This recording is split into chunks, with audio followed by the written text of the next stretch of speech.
உண்மை செய்திகள் உடனுக்குடன் கிடைக்கணும்னா மறக்காம நம்ம சேனலை சப்ஸ்கிரைப் பண்ணி பெல் ஐக்கானையும் பிரஸ் பண்ணிக்கோங்க.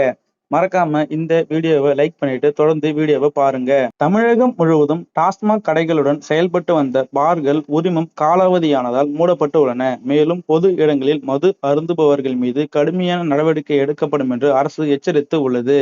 தமிழ்நாடு வீட்டு வசதி வாரியத்தின் வீடுகள் மற்றும் மனைகள் விற்பனை உள்ளிட்ட அனைத்து சேவைகளும் படிப்படியாக முழுமையான ஆன்லைன் முறைக்கு மாற்றப்பட உள்ளன. இதன் மூலம் பொதுமக்களுக்கு விரைவான மற்றும் வெளிப்படையான சேவை கிடைக்கும். தன்னார்வ இரத்த தானத்தில் தமிழ்நாடு நிர்ணயிக்கப்பட்ட இலக்கை எட்டியுள்ளது. இருந்தாலும் சில மருத்துவமனைகள் இன்னும் மாற்று இரத்த தானம் கேட்பது தவறு என்றும் அந்த நடைமுறையை உடனடியாக நிறுத்த வேண்டும் என்றும் சுகாதாரத்துறை அமைச்சர் அறிவுறுத்தியுள்ளார். பாதுகாப்பு மின்னணு உற்பத்தி துறையில் தமிழ்நாடு மிகப்பெரிய வளர்ச்சியை அடையும் என்று DRDO தெரிவித்துள்ளது. 2040ஆம் ஆண்டுக்குள் இந்த துறையின் உற்பத்தி மதிப்பு 37,000 கோடியை எட்டும் என மதிப்பிடப்பட்டு உள்ளது. தமிழ்நாடு பொறியியல் சேர்க்கைக்கான TNEA தரவரிசை பட்டியல் இன்று வெளியிடப்படும் என அதிகாரப்பூர்வ தகவல் வெளியாகியுள்ளது.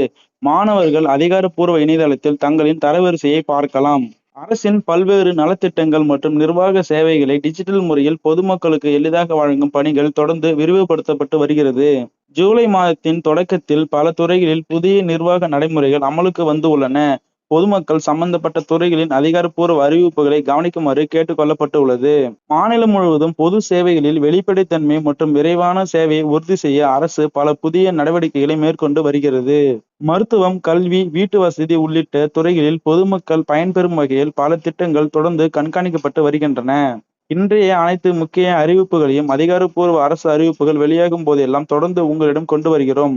புதிய தகவல்கள் வந்தவுடன் உடனுக்குடன் அப்டேட்கள் வழங்கப்படும்.